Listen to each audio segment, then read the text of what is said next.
saying that obviously something else brought these towers down. That's what you're assuming, or at least what you're led to believe. Oh, clearly, and not only the. But 3,000 people died for what? What's the theory that you think? I mean, you probably don't want to comment on this, but do you think, okay, the U.S. government was behind this to generate a war, to get people mad about terrorism? What do you think? I'll comment on that, but I want to point out some really critical evidence that we haven't talked about yet.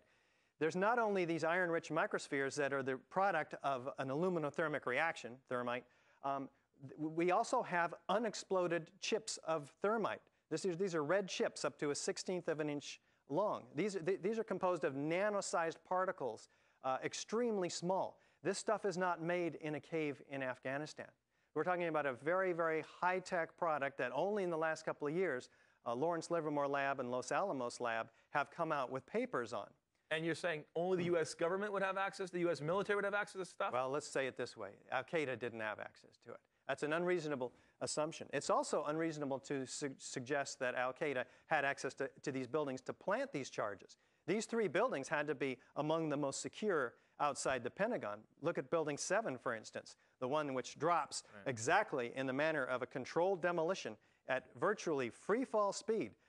To achieve that, you have to remove 40,000 tons of structural steel, starting with the core columns all within 1/10 of a second of each other, and then the 57 perimeter columns within 1/10 of a second of each other, and then repeat that every floor, synchronistically timed.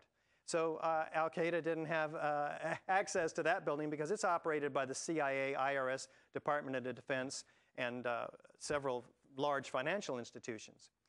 What about the Pentagon? What about that one? The plane goes into there. That's all part. Is that what was the design of that? How come they wouldn't blow up the whole Pentagon? Well, I haven't studied the Pentagon. Okay, so you're just talking about these twin towers, these 3 towers. Well, let's look at the twin towers now, because what we're told is that there's structural weakening due to the airplanes. And by the way, these fires only lasted 56 minutes and 102 minutes. And fires have never brought buildings down that have lasted 18 hours, 24 hours over multiple floors, much hotter fires. So we're told that this 15-story section, for instance, above the jet plane impact, drove the rest of the building down at virtually free fall speed. Let's think about this for a minute. Yeah. Well, that's what we're told. And so let's take a 15-story building and hold it up over a 95-story building, right? Because we have 110 floors total. And we're going to hold it up with a crane. Yeah. And next to it, we're going to take a 15-story building, hold it up over nothing at all. Right. And we're going to pull with a crane, and we're going to pull the levers on these cranes. What happens? Which one's going to hit the ground first? The one without any resistance under it, or the one that has to crush 80,000 tons of structural steel? On 9/11, the physics was changed. We're told that they both hit the ground at the same time.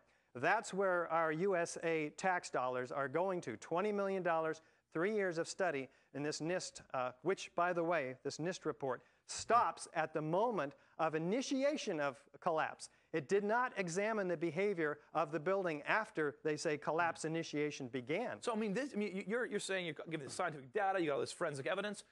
When you present this stuff to people, to the 9/11 Commission, do they just go, I don't want to hear it, talk to the hand, I don't want to, like, what do they say when you talk about this stuff? Yeah, there is a deafening silence from officials in this government on this subject, and that's why it is a national grassroots movement growing by millions every year. We've only talked about that much of the scientific data. You got more cards, clearly, yeah. So, but the people who become aware of this, virtually every architect and engineer that we talk to and show the presentation to in Vancouver and Victoria this weekend, you'll see that 99% of them will agree with us and will disagree with the official story that fires were responsible for these collapses. That's how convincing the evidence is. We don't have to do a hard convincing job here.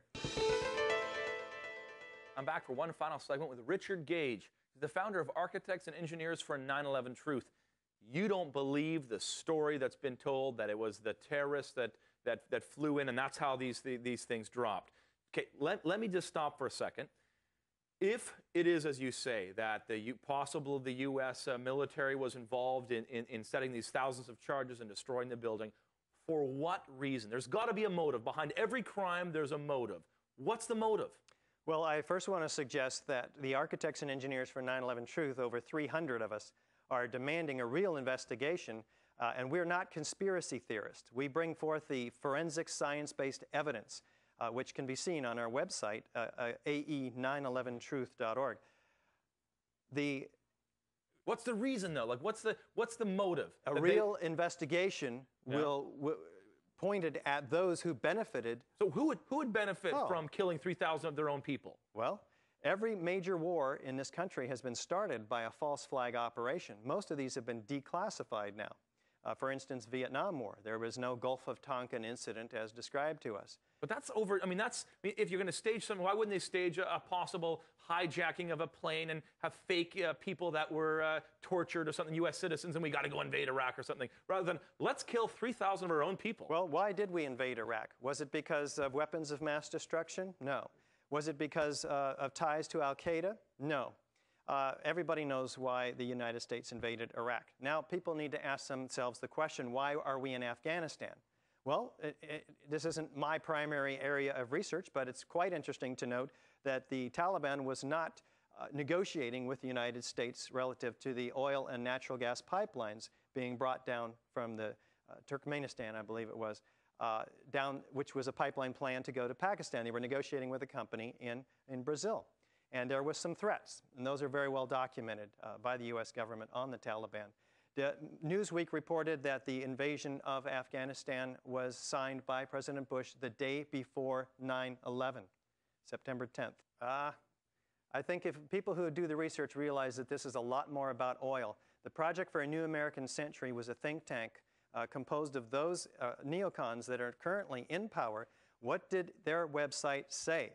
They want to gain regional hegemony in the Middle East, increase the military budget by vast amounts, et cetera, et cetera. But they can do all that. Absent a catalyzing and catastrophic event like a new Pearl Harbor, these goals are not going to be reached very quickly. I'm paraphrasing. Yeah. But that is a heck of a statement and needs to be looked at. You're right. I mean, disasters often produce a sense of a huge response. And you're saying maybe this disaster was used as a way to justify their response in both Iraq and Afghanistan. However, I'm doubting this. I'm doubting the fact that something of this magnitude could be pulled off without one janitor, some guy who's being paid $8 an hour who says, hey, I can make $10 million on a story if I broke and said, I was the guy with the keys, let all the guys in to put the charges up. Well, how long it takes one guy to say that. How long would your life last if you did say that, frankly? And what does the I want environment... to change my look, I'll grow a beard. What is the environment in which, is there any receptivity in the mainstream media right now, which 90% of it in the United States is owned by 4 corporations? Who sits on those corporations, the boards of those corporations? The same people who sit on the boards of the defense industry, oil industry, banking industry, insurance industry. All those industries profited enormously from 9/11, and a real investigation will inevitably end up there. But can you doubt the physical, science-based forensic evidence that this is thermate, these cutter charges, that the laws of physics were violated on 9/11 with the collapse of all 3 of these towers against thousands of tons of structural steel at free fall speed? That there's evidence, chemical evidence in the molten metal, the World Trade Center dust and the ends of the slags of the beams, which are seen dripping with molten metal, which the official story can't even account for. That there's explosions occurring in the Twin Towers 20, 40, 60 stories below the collapse that have no possible explanation. These are pulverized building materials occurring at 160 to 200 feet per second. These are not puffs of air being produced by some air pressure where this building above is driving the rest of the building down. That debris you're saying is an explosion. It's not just... Oh, it's very clear in all the videos. You can see it. It's so clear. How come like someone doesn't, some senator doesn't go, so clear to me too, we're doing an investigation. All the senators, everyone's in on this. Yeah, well, there are a number of high-ranking government officials calling for a new investigation. For one reason, because we have 110 floors, each an acre in size. Guess how many are found at the bottom of the Twin Towers? I don't know. None. Not 50, not 20, not 1 floor. There's a pile of, that's right, they've been completely pulverized, the concrete, 90,000 tons of it, to a fine dust, smaller than a human hair. There's only a pile of structural steel and aluminum cladding at the bottom of these towers. Mr. Gage, we're right out of time. This is really fascinating. Clearly, there's so many questions that are unanswered upon this issue of the 9/11.